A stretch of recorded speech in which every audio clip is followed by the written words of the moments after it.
Harriet, is it true what I heard about you? What are you talking about, Bella? Is what true? Is it true that you got cancer? I heard you were gonna have surgery. They say you were gonna have a big operation for just a teeny-weeny growth. Is that right? Yes, I'm afraid so. And on top of that, you were insane enough to have my Uncle Bill examine you. Ethan told me that your Uncle Bill was an expert in the field, so of course I agreed. It was Ethan who introduced me to him.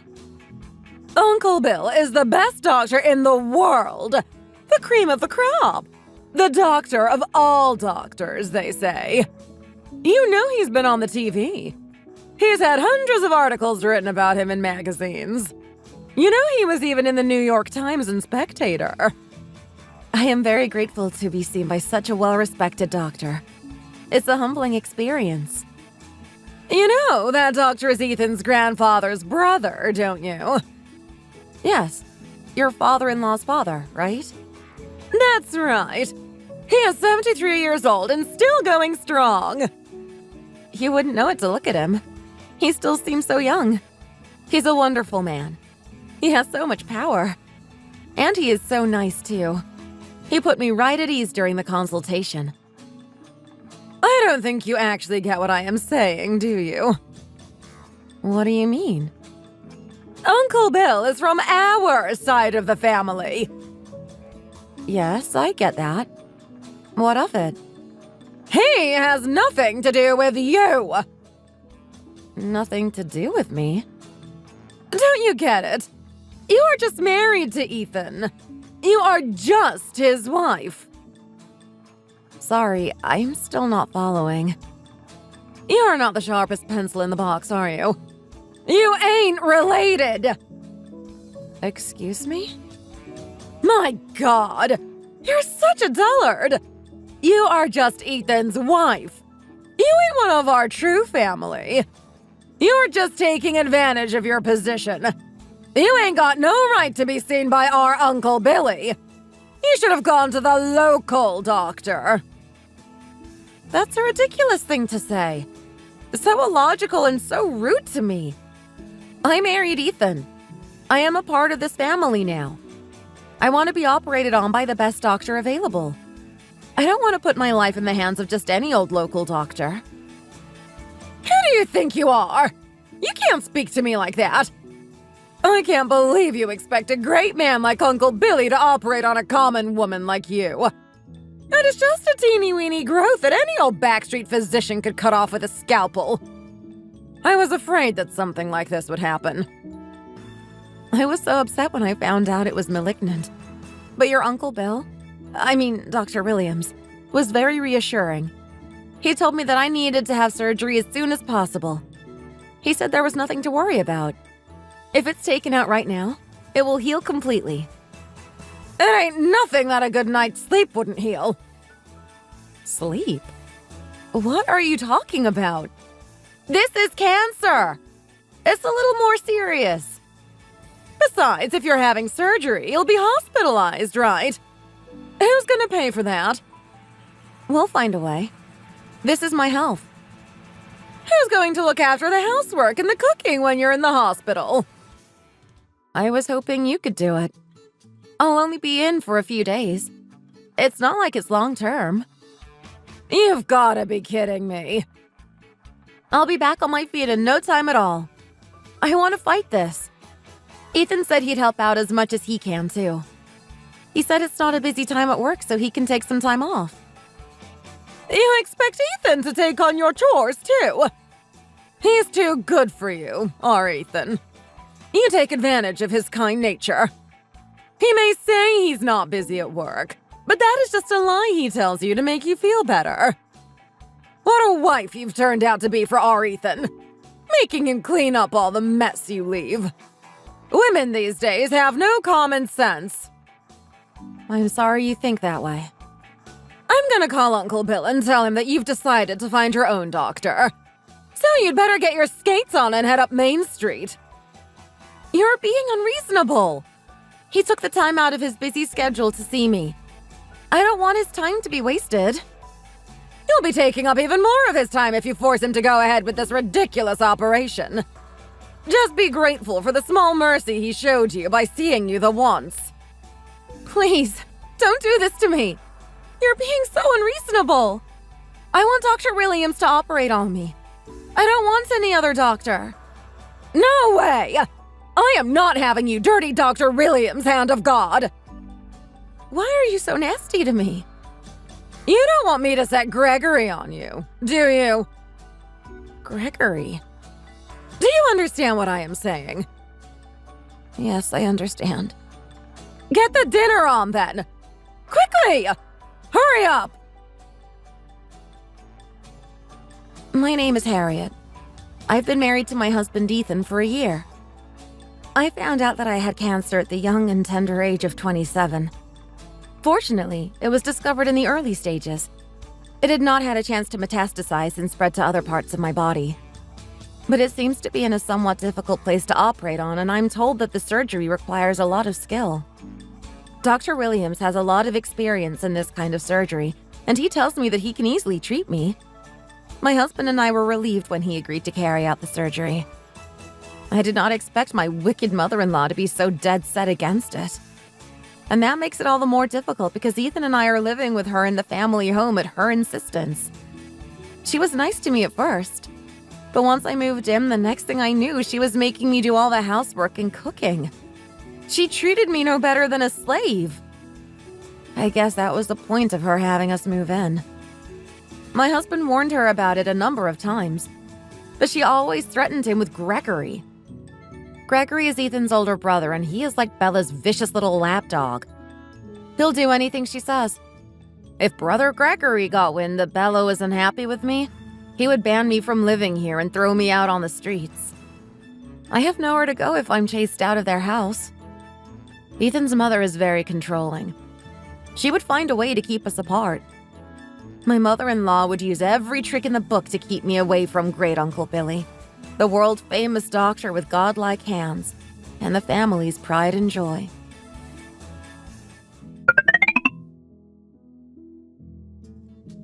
How kind of your mother-in-law to run a nice hot bath for you. What a sweet lady I am. You told me to get in right away, so I did. I almost burned the skin off my feet, it was so hot.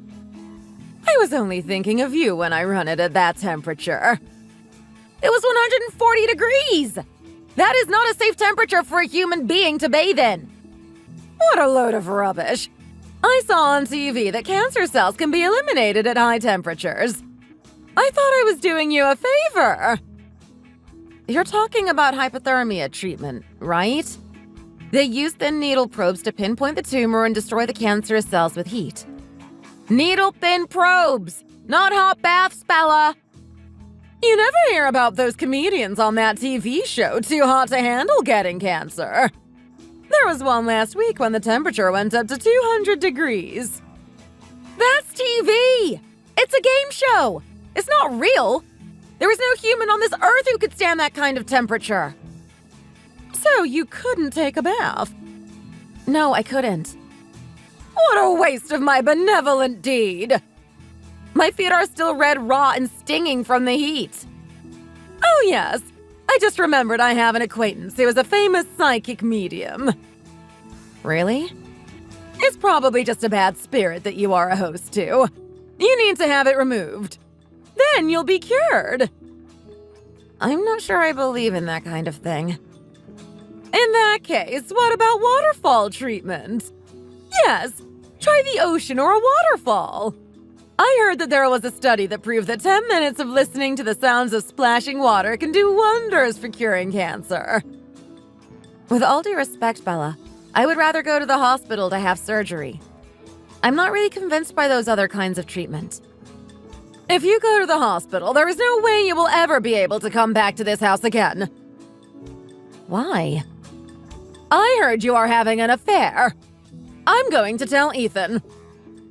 That's a ridiculous suggestion. I'm not having an affair. The other day, I saw you at the door leaning against the mailman. What mailman? I have a picture of it. I took it with my phone. The mailman. I remember that. I just stumbled on the step and he took my arm for support. Yes, I know. Women who cheat on their husbands always have a good excuse. Ethan is already worried sick about my illness. Please don't say anything unnecessary. It will only make him more anxious. Then you had best get yourself to the nearest waterfall to get purified then, hadn't you? You have such an unreasonable attitude. Everything will be fine if you just listen to what I say. Get on and do your chores and get enough sleep. Cancer comes from being spoiled. You can't say I'm spoiled. I said it! Now shut up and do the chores.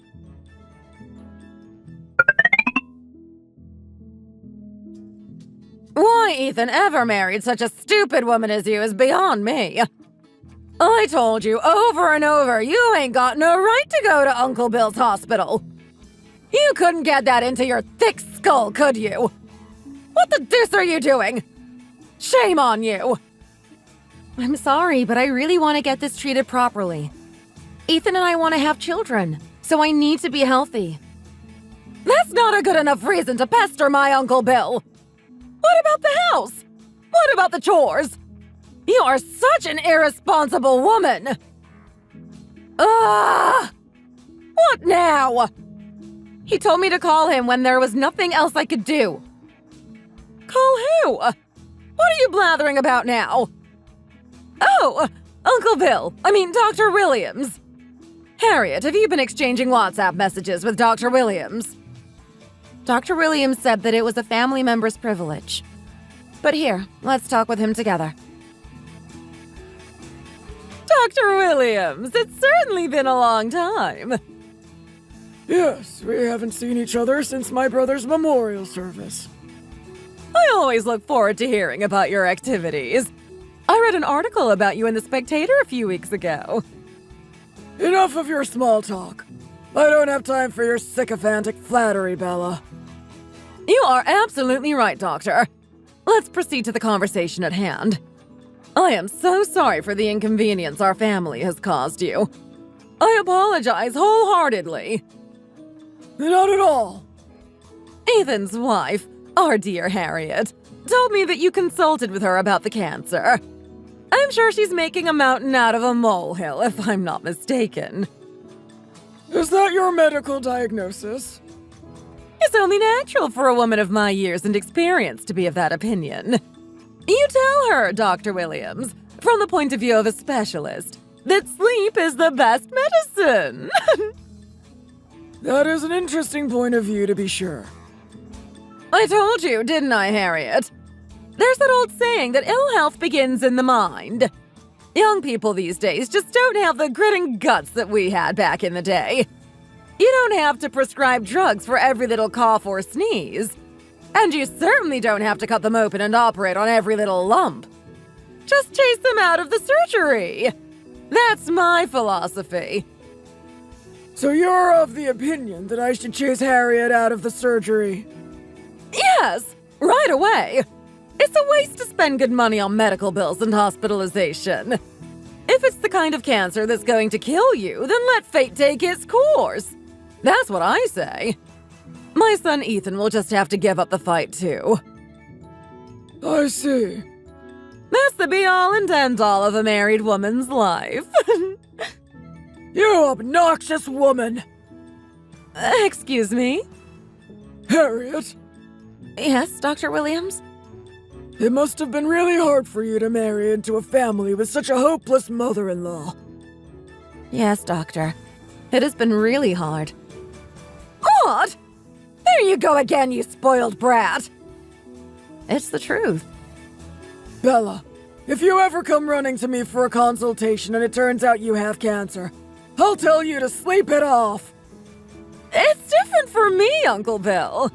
If it happened to be me, I would be relieved to find out that Uncle Bill, Dr. Williams, would carry out the surgery on my cancer.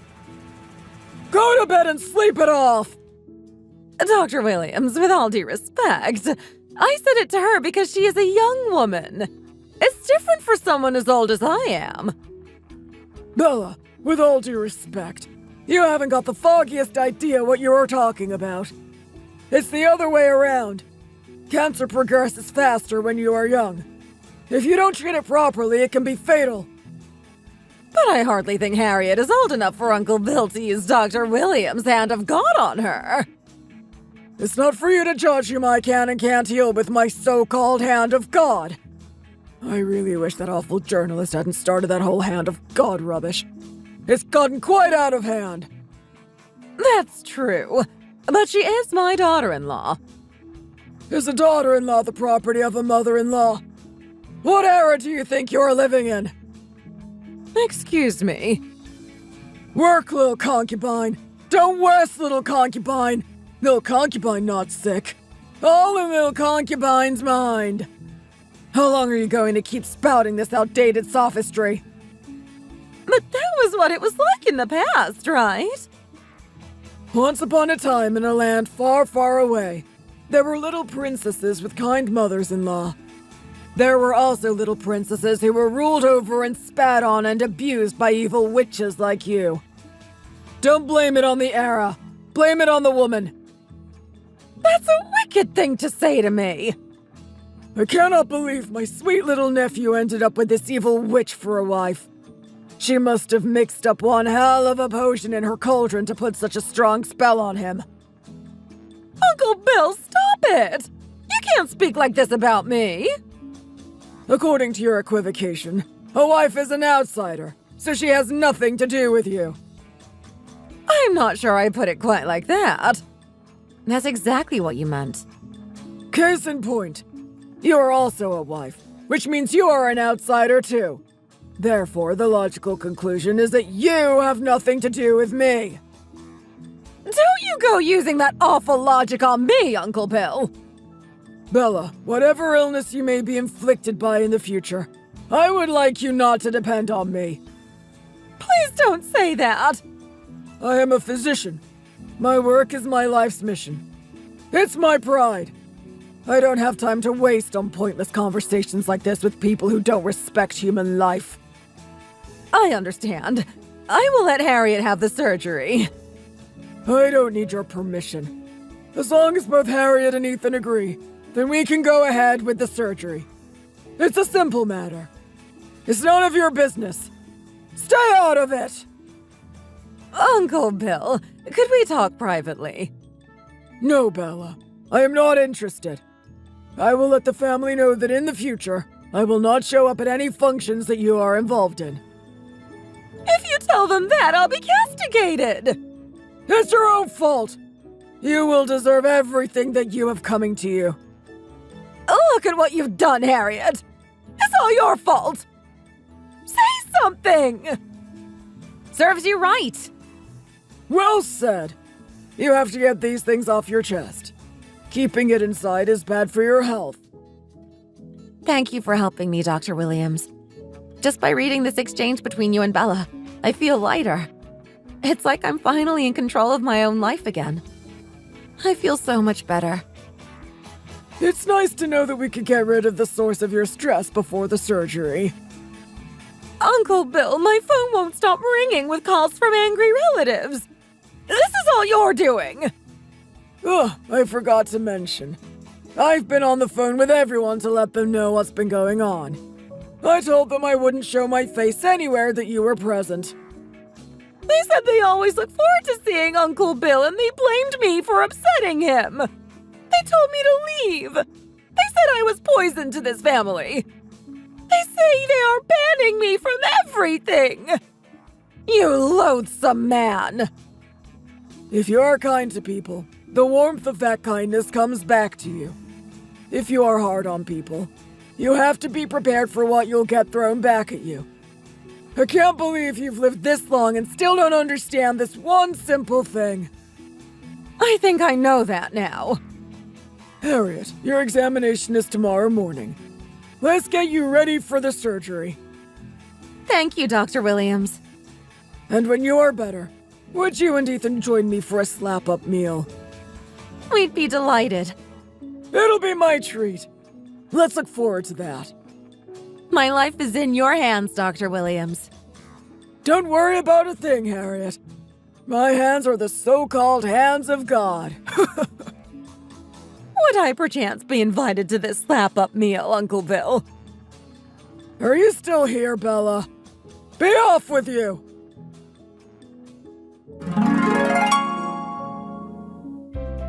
After all that, the surgery was a success and I made a full recovery. My mother-in-law Bella continued to ignore phone calls from angry relatives, so they turned up at the house to voice their opinions. There was shouting and yelling, and curses and complaints were bandied back and forth. Over and over, they told her to get out of the house and leave the family. They told her she was no longer welcome to any of their functions. And since my father-in-law holds Dr. Williams in such high regard, and because my mother-in-law couldn't forgive him, they ended up getting a divorce at a ripe old age. He kicked her out and we lived together, just the three of us. Bella was not able to afford to rent an apartment on her pension. In the end, she had no other choice but to live in a shack deep in the Blue Ridge Mountains of Virginia. She lives there alone to this day, surrounded by old people, and forced to work as a maid for a living. Thanks for watching. If you liked this video, please press the like button. Don't forget to subscribe to our channel and leave a comment below. See you next time!